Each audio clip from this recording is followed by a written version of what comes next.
Pintar. Pada suatu masa, di sebuah hutan sunyi, seorang budak perempuan bertudung merah memulakan perjalanannya.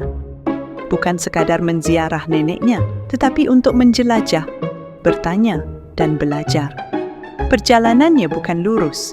Ia membengkok seperti tanda soalan. Ia melengkung seperti rasa ingin tahu.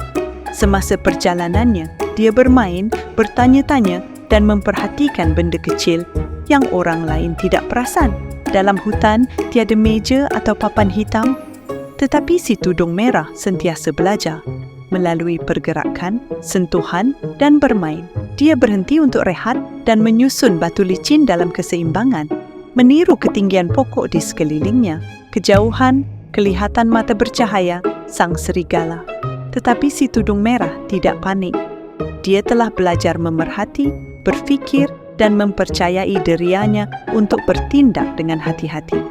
Apabila sang serigala mendekatinya dengan suara licik, si tudung merah mendengar dengan sopan, kemudian memilih jalan lain. Bukan kerana takut, tetapi kerana bijak. Dia tidak lari. Dia ingat apa yang alam telah mengajarnya. Setiap makhluk ada peranannya. Tetapi kita memilih perjalanan kita sendiri.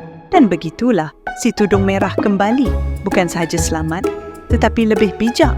Pelajaran, seperti hutan, ada di mana-mana sahaja apabila kita berjalan dengan mata terbuka.